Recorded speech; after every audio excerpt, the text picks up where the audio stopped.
ایمان کو کامل کرنے والی چیزوں کا بیان تھا، اس پر گفتگو ہوئی تھی۔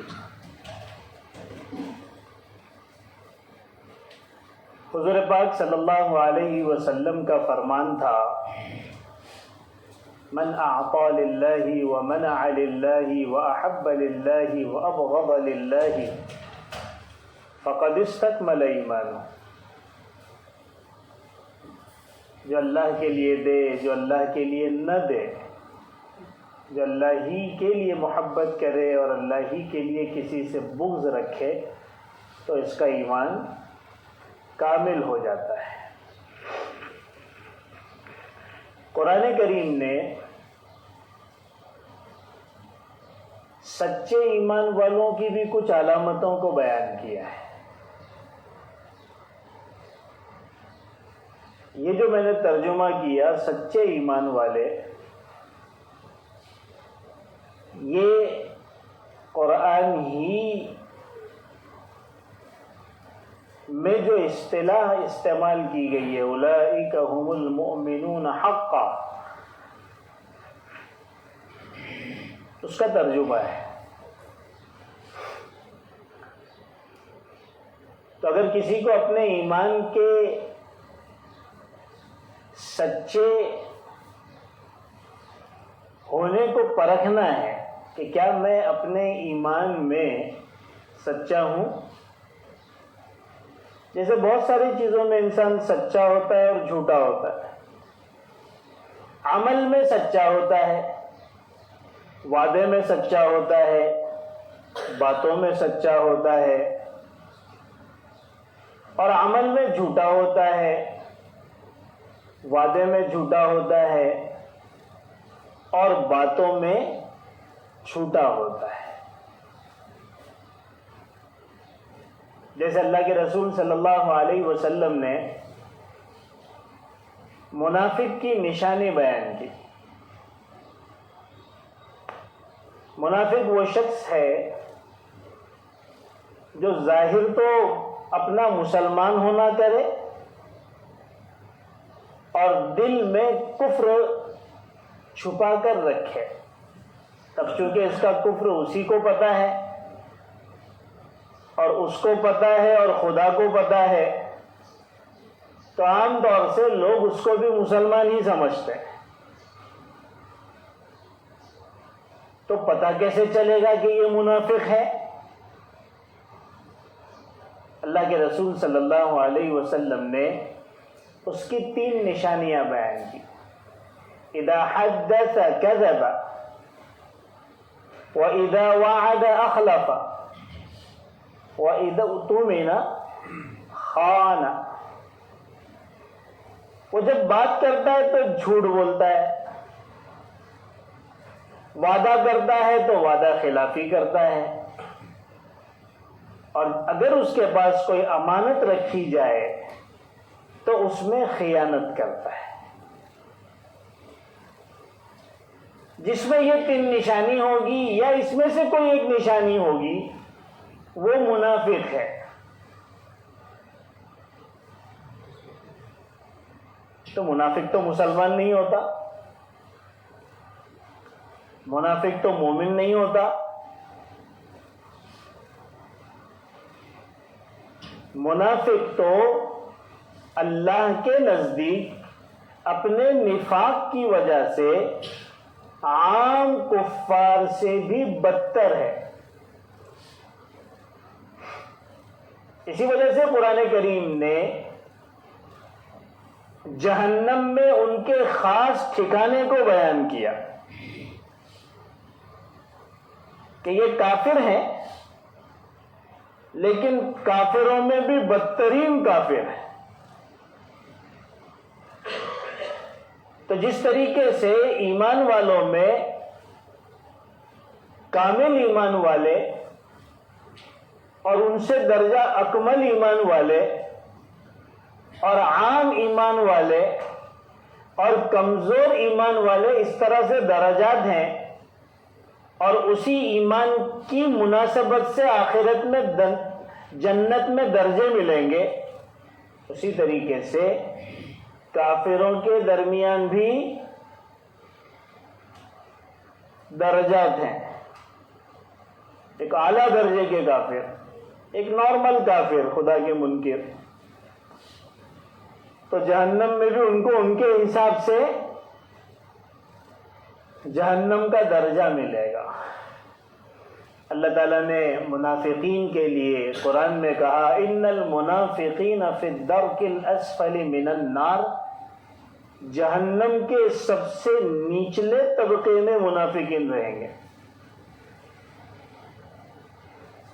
ایمان والوں کا سب سے اعلیٰ درجہ جنت کے سب سے اونچے درجے پہ رہے گا. کافروں کے اندر سب سے بدترین درجہ منافقین کا جہنم کے سب سے نیچے رہے گا.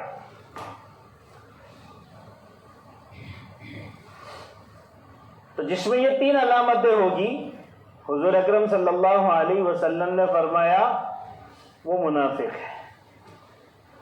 تو یہ 3 علامتیں تو 90-95% مسلمانوں میں ہیں. باتوں میں جھوٹ، وعدے میں بے وفائی اور امانت میں خیانت. بلکہ اب تو یہ 3 ہماری نشانی اور علامت بن گئی ہے، ہماری پہچان بن گئی ہے کہ دنیا والے، ان کی تھنکنگ اور سوچ یہ ہو گئی ہے کہ یہ مسلمان ہے تو جھوٹا ہی ہوگا، اور یہ مسلمان ہے تو بے وفا ہی ہوگا، اور اگر یہ مسلمان ہے تو خیانت کرنے والا ہی ہوگا. ہم نے دنیا والوں کے سامنے اپنے عمل کے ذریعے سے اپنا جو تعارف پیش کیا ہے، حقیقت یہ ہے کہ وہ یہی ہے.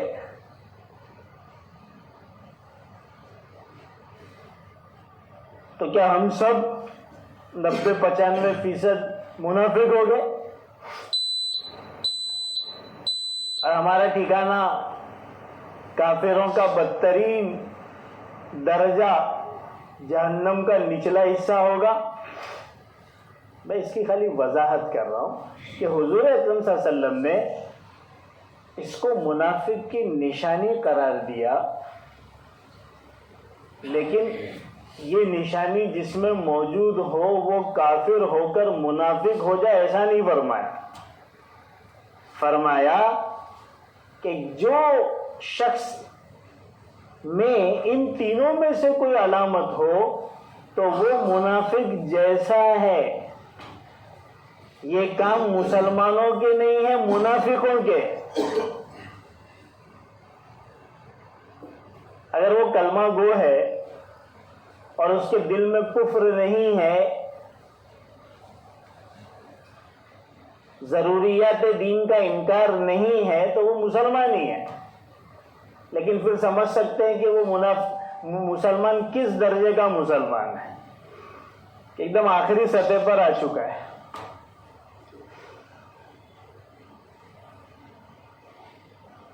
تو جس میں یہ 5 علامتیں ہوگی، اللہ تعالیٰ فرماتے ہیں کہ وہ سچے مسلمان ہیں. کیسے مسلمان ہیں؟ سچے مسلمان ہیں.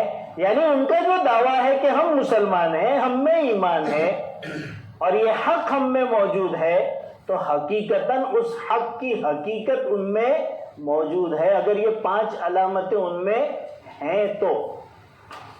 ورنہ دعویٰ تو بہت کچھ ہوتا ہے.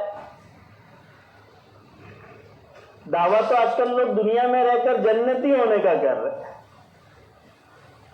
آج کل کے جو پیر فقیر بہت سارے ملیں گے آپ کو، جن کی نماز مکہ مدینہ میں ہوتی ہے، مسجد اقصی میں ہوتی ہے. وہ خود اپنی ذات کے بارے میں کہتے ہیں کہ ہمارا جنت میں معاملہ طے ہے، اور ان کے مریدین بھی ان کے بارے میں یہی عقیدہ رکھتے ہیں کہ حضرت تو جنتی ہی ہے. کسی کے بارے میں جنتی ہونا یہ سوائے اللہ کے کسی کو پتہ نہیں ہے. تو یہ دعویٰ کیسے صحیح ہو سکتا ہے؟ چاہے اہل حق میں سے کوئی دعویٰ کرے یا اہل بدعت میں سے کوئی ایسا دعویٰ کرے، اس لیے کہ اہل حق میں بھی اب اس قسم کے پیر پیدا ہونے لگے ہیں اور ایسے مریدوں کی کمی نہیں ہے۔ میری باتوں کو کون کتنا سمجھ رہا ہے میں نہیں جان رہا ہوں، لیکن سن لیں، کبھی نہ کبھی زندگی میں ایسے مواقع آئیں گے جب یہ بات یاد آئے گی۔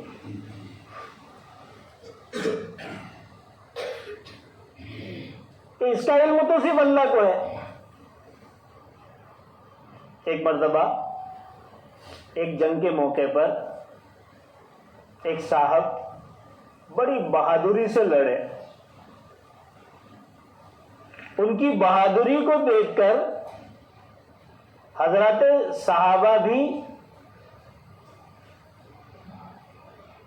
پریشان تھے کہ اتنا بڑا بہادر کہاں سے آ گیا، یہ ہے آدمی کون، اس کو پہلے تو ہم نے کبھی دیکھا نہیں۔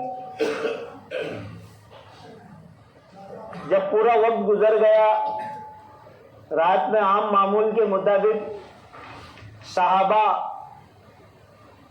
شہداء کو اور زخمیوں کو دیکھنے کے لیے نکلے، تو اس میں وہ صاحب بھی نظر آئے جو شہید ہو چکے تھے۔ تو لوگوں نے ان کے بارے میں بڑی بڑی باتیں کرنا شروع کر دی کہ بھئی یہ تو جنتی ہے۔ حضور اکرم صلی اللہ علیہ وسلم بھی گھوم رہے تھے، دیکھ رہے تھے، دیکھا کہ وہاں کچھ لوگ جمع ہیں، کیا بات ہے، پہنچے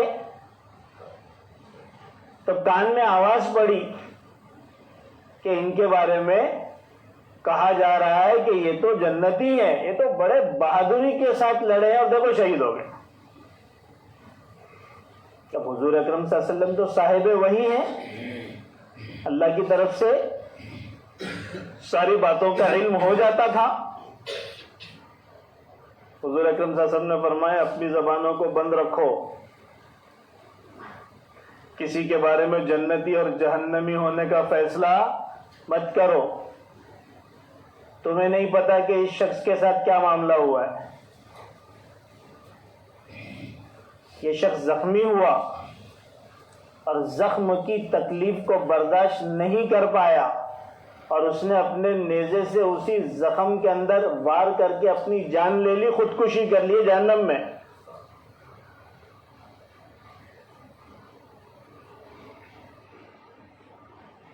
تو کسی کے جنتی اور جہنمی ہونے کا فیصلہ یہ جو آج لوگ کر رہے ہیں اپنے پیر کے بارے میں، اپنے شیخ کے بارے میں، شیخ اپنے بارے میں، یہ سب چیزیں فضول اور غلط ہے۔ تو اللہ تبارک و تعالیٰ نے ایمان والوں کی تقسیم کر دی، ایک سچے ایمان والے اور ایک صرف ایمان کا دعویٰ کرنے والے، ایمان کی فہرست میں موجود ہونے والے جو اپنے ایمان میں سچے نہیں ہیں۔ دو کیٹیگری ہوگی۔ اس چیز کو ہمیں سمجھنا ہوگا، اسی پر غور کرنا ہوگا۔ اللہ نے اسی لیے اس کو ذکر کیا ہے کہ ہم اپنی زندگی میں بھی ذرا جھانک کر دیکھیں، اپنے اعمال پر بھی غور کریں اور سوچیں کیا یہ صفات ہم میں موجود ہیں؟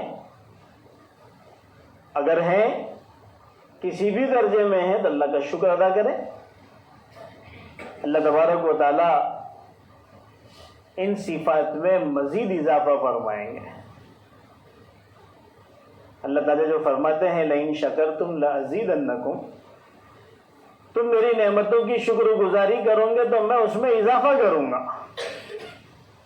تو یہ خالی دنیا کی نعمتوں کے تعلق سے ہی نہیں ہے کہ دولت مل گئی تو شکریہ زبان سے بول دیا تو دولت بڑھ گئی،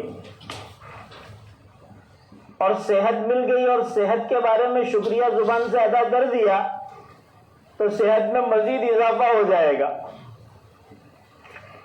یہ وہ نعمتیں اور وہ صفات جو اللہ تبارک و تعالی ایمان کے تعلق سے عطا فرماتے ہیں، ان کی شکر گزاری پر ان صفات میں اضافہ جو اصل ہے وہ بھی حاصل ہوگا. دنیا کی دولتیں تو بہرحال محدود ہیں، ایمانی صفات کی کوئی حد نہیں ہے.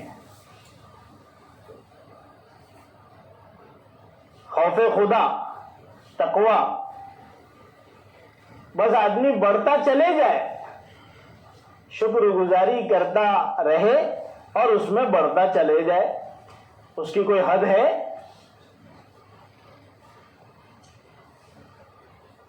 ایمانی کیفیات اور ایمانی ترقیات اگر کسی کو حاصل ہے اور وہ اس کی شکر گزاری میں لگا ہے تو کیا کوئی حد ہے جہاں پر ایمان کی انتہا ہو جائے؟ تو بس بڑھتا ہی رہے گا. تو ان نعمتوں کے موجود رہنے پر ہمیں شکر گزاری کرنا چاہیے، اور اگر یہ نعمتیں نہیں ہیں تو اس کو حاصل کرنے کی فکر کرنا چاہیے. ہے لیکن کمزور ہے تو اس کو مضبوط کرنے کی فکر کرنا چاہیے. بہرحال جو جس حالت میں ہے اس کو اس حالت میں فکر کرنے کی ضرورت ہے. کیا ہے وہ 5 علامتیں سچے مومنین کی؟ اللہ تبارک و تعالی اسی کو فرماتے ہیں انما المؤمنون الذین اذا ذکر اللہ وجلت قلوبہم. پہلی چیز فرمائی کہ ایمان والے تو وہی ہیں کہ جب ان کے سامنے اللہ کا ذکر آتا ہے یا وہ اللہ کا ذکر کرتے ہیں تو ان کے دل اللہ کے خوف سے ڈر جاتے ہیں، سہم جاتے ہیں.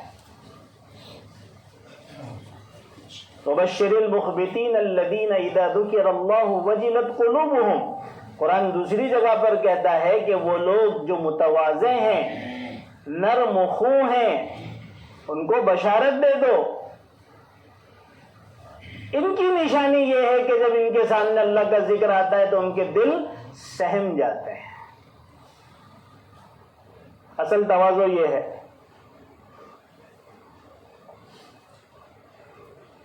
پہلی علامت اللہ تبارک و تعالیٰ نے بیان کی کہ جب ان کے سامنے اللہ کا نام آتا ہے، اللہ کا ذکر ہوتا ہے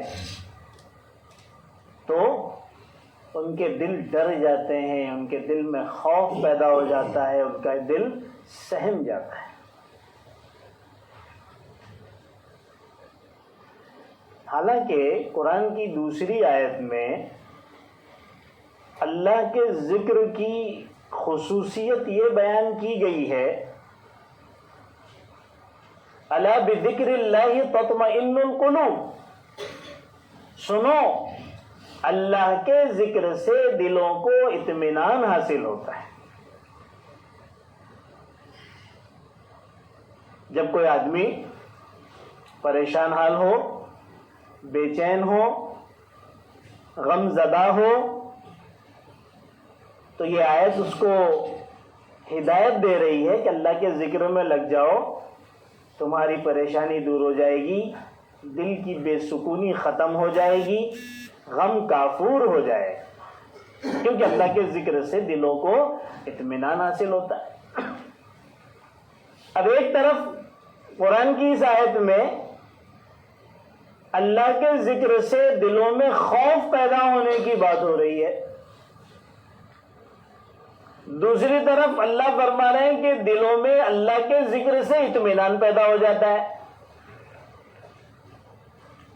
حالانکہ خوف اور اطمینان دونوں بظاہر ایک دوسرے کی اپوزٹ چیزیں، متضاد چیزیں ہیں. جس دل میں خوف ہوگا اس میں اطمینان نہیں ہوگا، اور جس دل میں اطمینان ہوگا اس میں خوف نہیں ہوگا.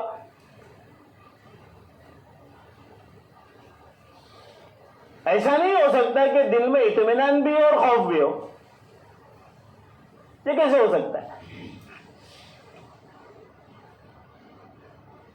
ہو سکتا ہے، لیکن وہ خوف نہیں ہوگا جو خوف کسی درندے سے ہوتا ہے،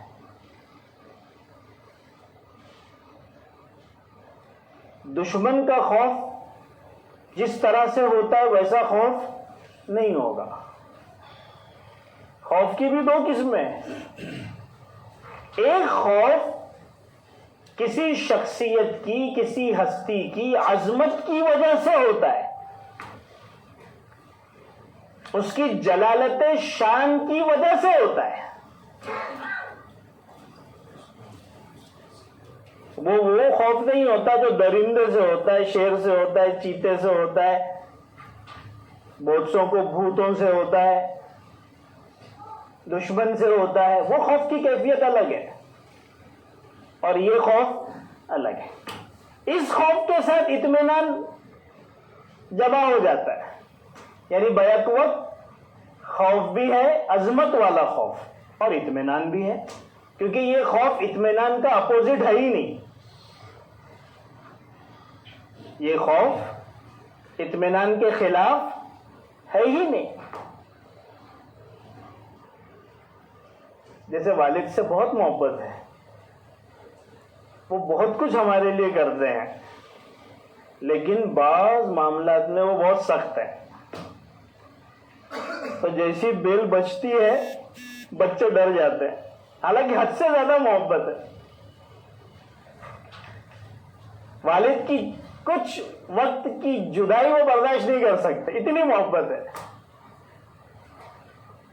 لیکن خوف بھی ہے. یہ جو خوف ہے یہ محبت والا خوف ہے، یہ عظمت والا خوف ہے.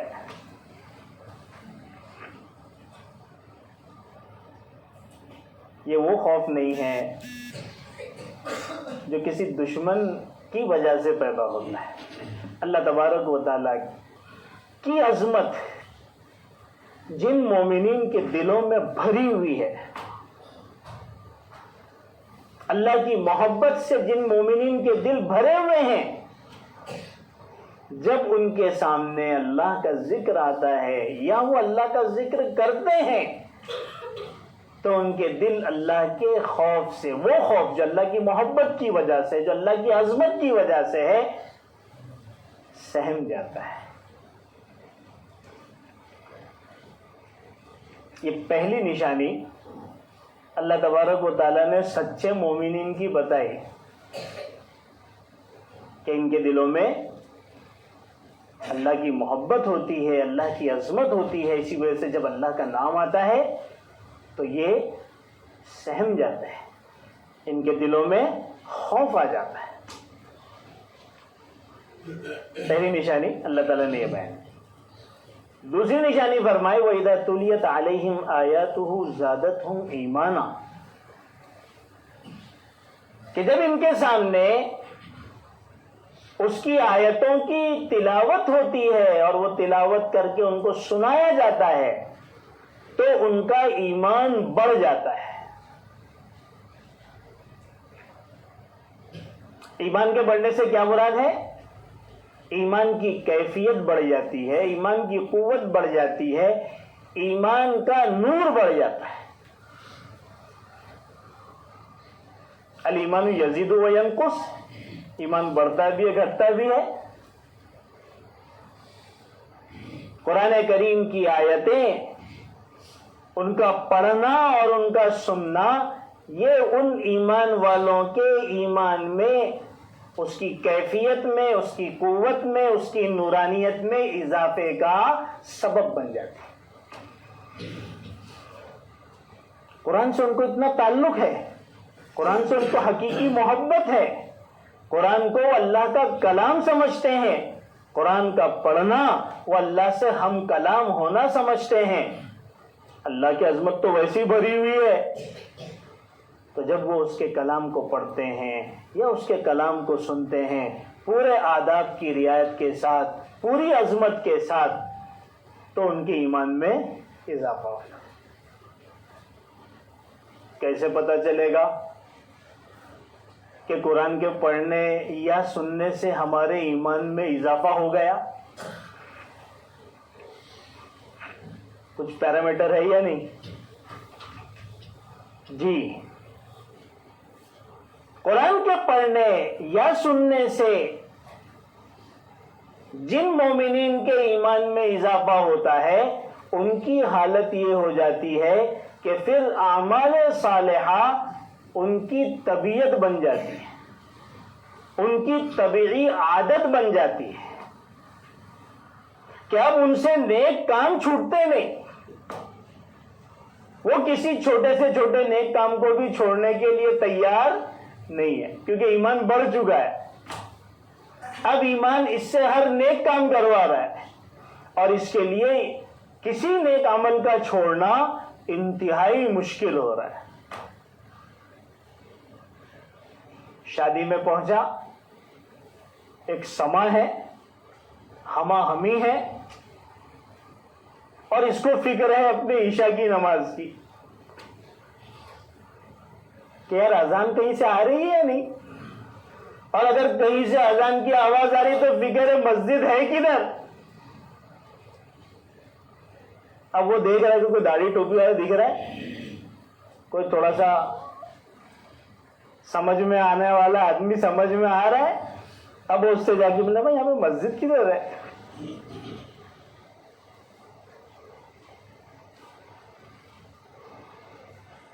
اس کو یہ فکر ہے کہ میری جماعت نہ چھوڑی ہے.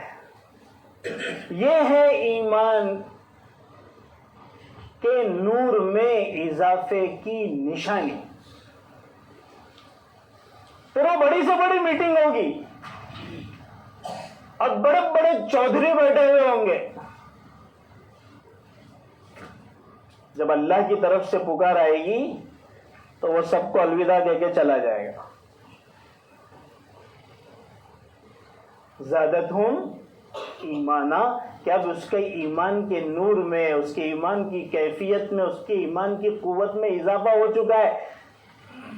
اب اس اعمال صالحہ اور نیک عمل اس کی عادت بن چکی ہے، اب وہ نہیں چھوڑ سکتا. اس کو چھوڑنا ایسا ہی محسوس ہوتا ہے جیسے گردن پر کوئی چھری چلا رہا ہے. اور گناہ کا کرنا اس کے لیے انتہائی مشکل ہو جاتا ہے کہ یار میں اللہ کی نافرمانی کیسے کروں. ہر وقت اللہ اس کے پیش نظر ہوتے، سامنے ہوتے ہیں.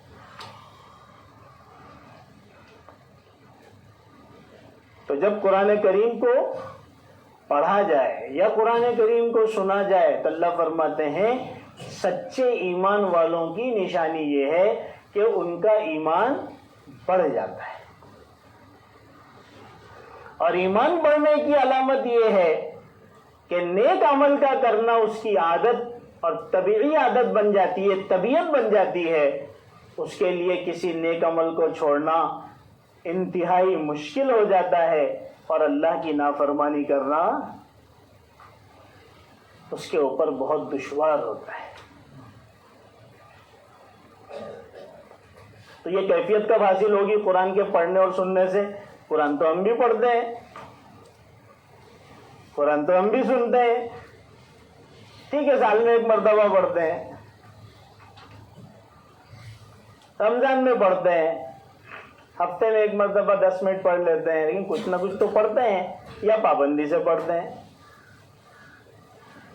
یہ کیفیت اس وقت حاصل ہوگی جب دلوں میں قرآن کی عظمت ہو اور اس کو قرآن کے آداب کی رعایت کے ساتھ پڑھا جائے، تب جا کر یہ کیفیت حاصل ہو سکتی. سننا ہے تو پورے آداب کی رعایت کے ساتھ سنا جائے اور اپنی زندگیوں میں دیکھا جائے کہ ہمارے پڑھنے سے اور ہمارے سننے سے کیا ہمارے ایمان میں کچھ اضافہ ہو رہا ہے.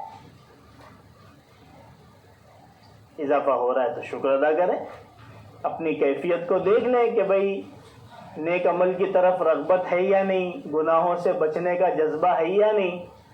ہے تو شکر ادا کریں اور نہیں ہے تو پھر فکر کرنے کی ضرورت ہے. یہ 2 نشانیاں ہوئی، 2 علامتیں ہوئی. تیسری اللہ فرماتے ہیں وَعَلَىٰ رَبِّهِمْ يَتَوَكَّلُونَ، کہ وہ اپنے رب پر توکل کرنے والے ہیں.